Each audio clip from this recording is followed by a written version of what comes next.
I get up, time is barely on our side, and on we'll go. Okay, good day mga kalapatids. So ako yung nagbabalik, Dong Skill of Official. Yon. So for today's video mga kalapatids is, ayan, road training ako ngayon dun sa San Francisco, Tarlac. So road training natin yung mga warriors ko ngayon. So mamayang gabi kasi is kargahan sa TFC, first lap derby ng mga old bird category mga kalapatids. Una yung old bird, tapos next week ata yung, hindi ko alam next week o susunod na araw yung first lap ng YB.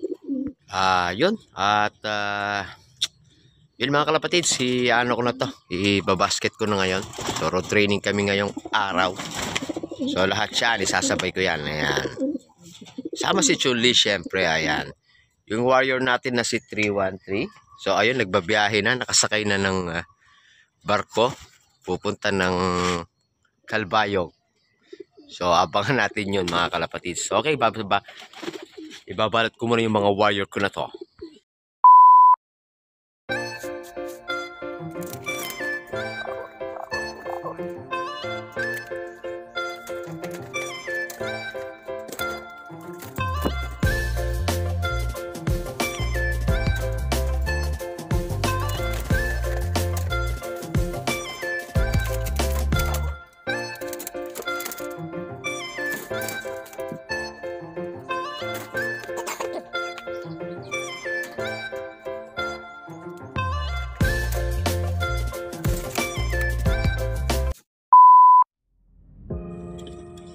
Okay, yun. Dito na tayo sa release point. Dito tayo sa San Francisco, Tarlac. Ayan, ang ganda ng view mga kalapatids. Ayan, no? Malawak. Ayan, no? So, ayan, road training. Kasama ko yung mga aking mga warriors dito. Ito, nasa 8 piraso yata. 8 ito. Hindi, nasa 8. So, ayan, pahinga muna ng bahagya. Tapos, release na mga kalapatids.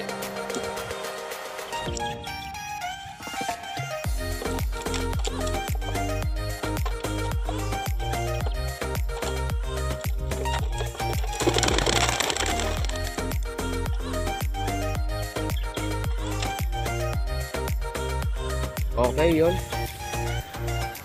Release na rin yung mga natira dito sa ating training box. Ayun, dumiretso na mga kalapatids. Wala lang ikot-ikot. Ayun, gusto nang umuwi. Wala na. Hindi ko na nakita mga kalapatids. Hindi man lang umikot dito. Tumekta na doon sa atin. Yun, no? Mas malayo. Okay, check natin mamaya sa loob kung kumpleto silang nakauwi. Okay, mamaya na lang mga kalapatids. Babalik mga kalapatids. So ito yung dalawa sa taas. Ayun. Okay, okay naman nakabalik lahat mga kalapatids. 2, 4, 6. Oh, ito sila. Ito pala yung ano natin kanina. Okay. So all goods yung road training natin. Okay lahat. Okay mga kalapatids. So ayun, pakakainin ko na. Saka yung mga breeder dito. Ayan. So ayan, mga ilang araw na lang i-harvest na natin yung mga YB dyan. So dadalhin natin dito sa kabila. Okay mga kalapatids, saka yung mga stock dyan pakakainin ko na. So may pasok pa tayong maya maya. Okay, hanggang dito na muna yung aking short video ulit mga kalapatids. Alright.